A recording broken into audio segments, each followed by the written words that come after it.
Good morning बच्चों। मैं अभिजीत भारद्वाज आपको आज अगला टॉपिक इलेक्ट्रोस्टैटिक्स का पढ़ाऊंगा, that is the electric field. पीछे के टॉपिक्स पीछे के वीडियोस में मैंने दिए हैं, आप उसको देख लीजिएगा तो ये वाला वीडियो और अच्छे से समझ में आएगा। हर एक पीछे के वीडियो को देख के अगर आगे का वीडियो देखा जाए तो वो अच्छे से समझ में आता है। तो यहाँ पे इलेक्ट्रिक फील्ड है।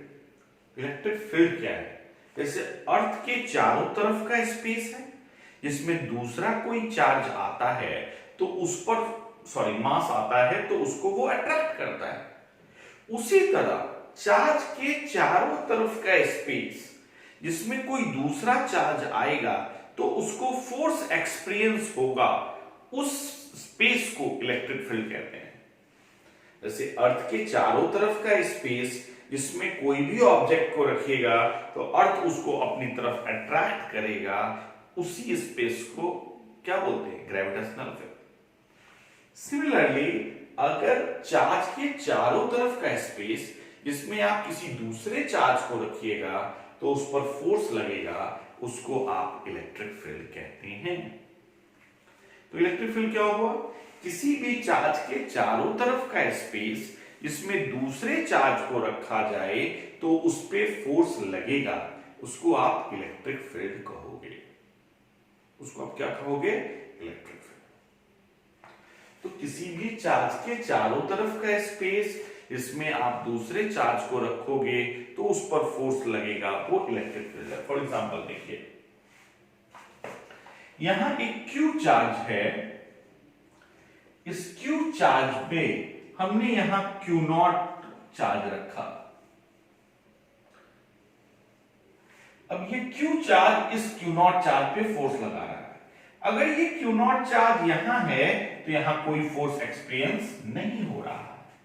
मतलब ये जिस चार्ज का ये सारा फील्ड है कि यहां तक ये फोर्स चार्ज आएगा तो इस पे ये फोर्स लगा देगा, तो वो स्पेस क्या कहलाएगा? Electric field. तो space around the charge in which another charge experience the force, that is the electric field. That is the electric field. तो इस स्पेस को हम क्या बोलेंगे? इलेक्ट्रिक फील्ड बोलेंगे। इस स्पेस में ये क्यू चार्ज के स्पेस में ये क्यू नॉट आया, तो ये जो क्यू चार्ज होता है इसको हम सोर्स चार्ज कहते हैं, और जिस पर फोर्स एक्सपीरियंस हो रहा है उसको हम टेस्ट चार्ज कहते हैं। मतलब जिसके कारण हम फील्ड की कल्पना कर रहे हैं, जिसके कारण फील्ड है, जैसे earth is the source and we are test mass, उसी तरह जिस चार्ज के लिए हम लोग फील्ड की कल्पना कर रहे हैं, जिसके लिए फील्ड है, हम मान रहे हैं इसके कारण फील्ड है, उसको हम सोर्स चार्ज कहते हैं। और जो चार्ज फोर्स एक्सपीरियंस कर रहा है उस फील्ड में उसको टेस्ट चार्ज कहते हैं।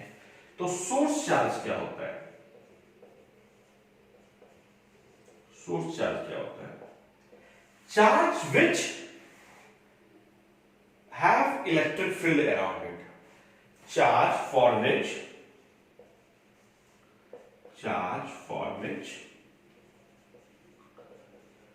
we are taking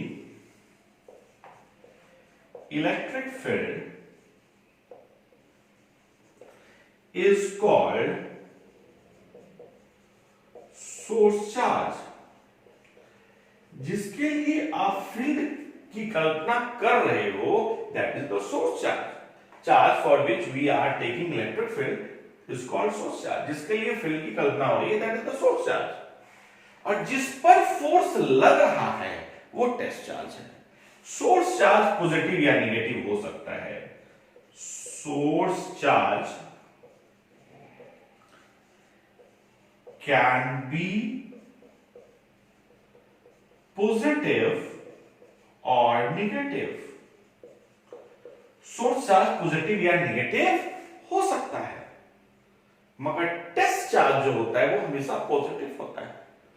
तो सोर्स चार्ज पॉजिटिव या नेगेटिव हो सकता है, मगर टेस्ट चार्ज टेस्ट चार्ज क्या है? टेस्ट चार्ज क्या है? देखो दिखाई दे रहा है नीचे नहीं, चलिए आ रहा है। टेस्ट चार्ज क्या है? Charge which experience the electric force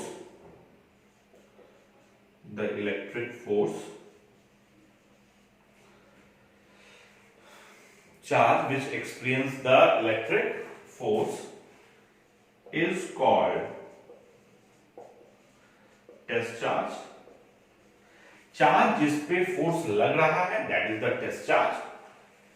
और टेस्ट चार्ज क्या हो सकता है? टेस्ट चार्ज पॉजिटिव भी हो सकता है, नेगेटिव भी हो सकता है। टेस्ट चार्ज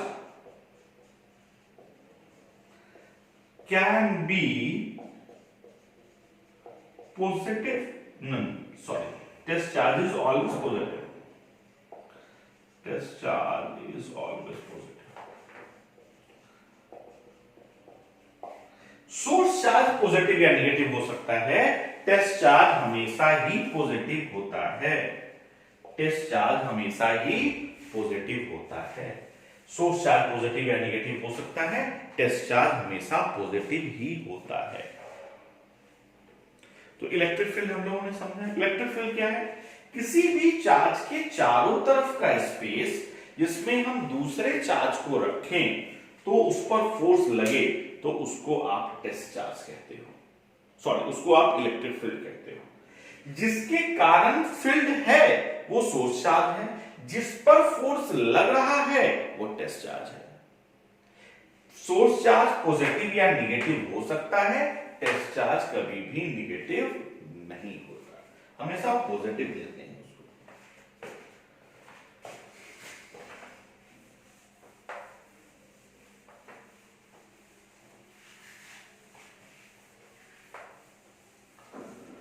अगला जो है इलेक्ट्रिक फील्ड इंटेंसिटी या इलेक्ट्रिक फील्ड, बात वही है, कहते हैं हम लोग डायरेक्टली तो इलेक्ट्रिक फील्ड ही बोलते हैं, मगर हम लोग इलेक्ट्रिक फील्ड इंटेंसिटी पढ़ेंगे क्या होता है।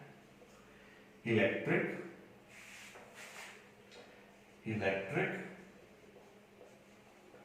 Field intensity, electric field intensity क्या है? इलेक्ट्रिक फील्ड इंटेंसिटी, मान लीजिए ये Q चार्ज है, सोर्स चार्ज, और Q नॉट टेस्ट चार्ज है। अब Q नॉट पर फोर्स लगा रहा है F, तो इस पॉइंट पर जो फोर्स F लग रहा है किस पर लग रहा है? Q नॉट पे। कौन लगा रहा है? Q। तो ये Q नॉट अगर 1 कूलम चार्ज हो तो 1 कूलम के चार्ज पर जो फोर्स लगता है वह उस पॉइंट का इलेक्ट्रिक फील्ड इंटेंसिटी होता है, वो उस पॉइंट का इलेक्ट्रिक फील्ड इंटेंसिटी होता है। तो किसी भी चार्ज के द्वारा, यूनिट टेस्ट चार्ज के द्वारा जो फोर्स एक्सपीरियंस किया जाता है किसी भी पॉइंट पर, वो उस पॉइंट का इलेक्ट्रिक फील्ड इंटेंसिटी होता है। मतलब यहां पर अगर इलेक्ट्रिक फील्ड इंटेंसिटी निकालना है तो 1 कूलम का चार्ज है, तो यहां निकालना है तो 1 कूलम का चार्ज है, तो यहां निकालना है तो 1 कूलम का चार्ज। तो यहां Q not charge experience force F। Q not charge कितना फोर्स एक्सपीरियंस कर रहा है? F। तो 1 कूलम का चार्ज कितना फोर्स एक्सपीरियंस करेगा? F by Q not. तो ये जो F बाई Q नॉट है इसी को बोलते हैं electric field intensity. Unit test charge जितना फोर्स एक्सपीरियंस करता है वो इलेक्ट्रिक फील्ड इंटेंसिटी कहलाता है। तो electric force per unit test charge, electric force per unit test charge को इलेक्ट्रिक फील्ड इंटेंसिटी कहेंगे। तो आप लिख सकते हैं electric force experience by unit test charge, unit test charge at any point is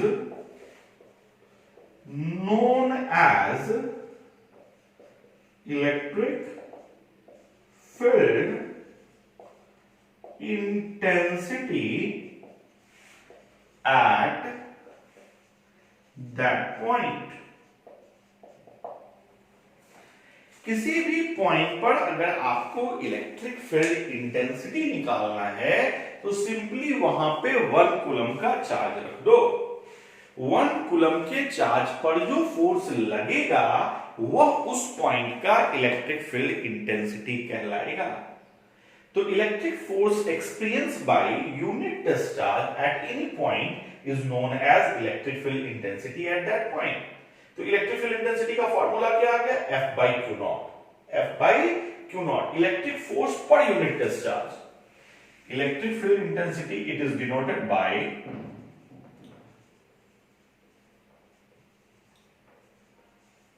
E। किसी से डिनोट करते हैं इसको? E से। E क्या हो गया यहां पे? Electric force per unit discharge. Electric force per unit discharge.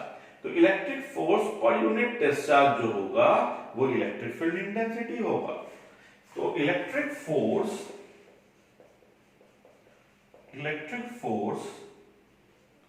पर यूनिट डिस्चार्ज। अब आप देखो इलेक्ट्रिक फोर्स क्या है? वेक्टर क्वांटिटी है, तो वेक्टर बाय स्केलर ये भी वेक्टर होगा। तो इसका मतलब electric field intensity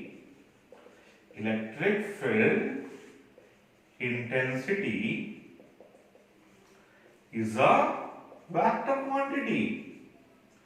electric field intensity कौन सी क्वांटिटी है? वेक्टर क्वांटिटी है। Electric field intensity vector quantity है।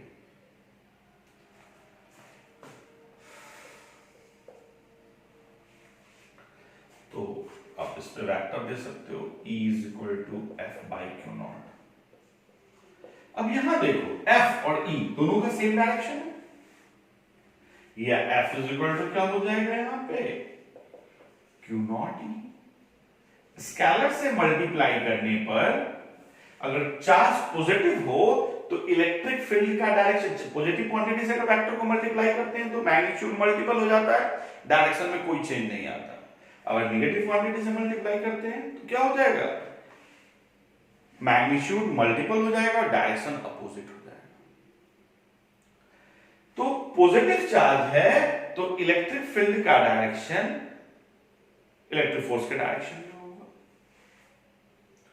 नेगेटिव चार्ज है तो नेगेटिव चार्ज के लिए, या ऐसे आप सोचो कि अगर यहां पर पॉजिटिव सोर्स चार्ज है और यहां पर हमने पॉजिटिव रखा तो फोर्स किधर लगेगा? इधर। जो फोर्स का डायरेक्शन है इलेक्ट्रिक फील्ड का डायरेक्शन, तो यहां इलेक्ट्रिक फील्ड होगा। अगर नेगेटिव चार्ज हमने रखा तो डिस्चार्ज तो हमेशा पॉजिटिव होता है, फोर्स किधर लगेगा? अंदर की तरफ, तो इलेक्ट्रिक फील्ड का डायरेक्शन किधर होगा? मतलब पॉजिटिव चार्ज के लिए इलेक्ट्रिक फील्ड का डायरेक्शन किधर होता है? आउटवर्ड। नेगेटिव चार्ज के लिए इलेक्ट्रिक फील्ड का डायरेक्शन किधर होता है? इनवर्ड। हम इलेक्ट्रिक फील्ड इंटेंसिटी को इलेक्ट्रिक फील्ड भी कहते हैं। तो इलेक्ट्रिक फील्ड इंटेंसिटी का डायरेक्शन पॉजिटिव चार्ज के लिए किधर हो गया? आउटवर्ड। मतलब पॉजिटिव चार्ज है तो इलेक्ट्रिक फील्ड बाहर की तरफ होगा और नेगेटिव चार्ज है तो इलेक्ट्रिक फील्ड अंदर की तरफ होगा। अब इसकी यूनिट्स देखते हैं, यूनिट क्या होगा? फोर्स है, फोर्स का यूनिट क्या होता है? न्यूटन। चार्ज का यूनिट क्या होता है? कूलम। न्यूटन पर कूलम। अगर सीजीएस यूनिट की बात करें तो डाइन पर स्टार्ट कूलम। डाइन पर स्टार्ट कूलम। इसका एक और यूनिट भी होता है वोल्ट पर मीटर। इसको आगे जानेंगे कैसे होता है ये। इसका एक और यूनिट भी होता है वोल्ट पर मीटर। तो यूनिट क्या हो गया? न्यूटन पर कूलम, डाइन पर स्टैट कूलम, ये सीजीएस यूनिट हो गया। ये वोल्ट पर मीटर भी इसका यूनिट हो गया। डायमेंशन देखें हम लोग फोर्स का mLt-2 और चार्ज का डायमेंशन क्या होगा? 80। ये ऊपर जाएगा तो a का पावर -1, t का पावर -1। इसको हम सॉल्व करें तो mLt-3a-1 ये आ गया। तो इलेक्ट्रिक फील्ड इंटेंसिटी क्या है? इलेक्ट्रिक फील्ड इंटेंसिटी किसी भी चार्ज के चारों तरफ का ऐसा स्पेस है जहां पर आप 1 कूलम का चार्ज रखकर उस पॉइंट का इलेक्ट्रिक फील्ड इंटेंसिटी निकाल सकते हैं। तो किसी भी पॉइंट पर इलेक्ट्रिक फील्ड में 1 कूलम का चार्ज रख दीजिए, 1 कूलम के चार्ज पर जो फोर्स लग रहा होगा वह उस पॉइंट का इलेक्ट्रिक फील्ड इंटेंसिटी कहलाएगा। वो उस पॉइंट का इलेक्ट्रिक फील्ड इंटेंसिटी कहलाएगा।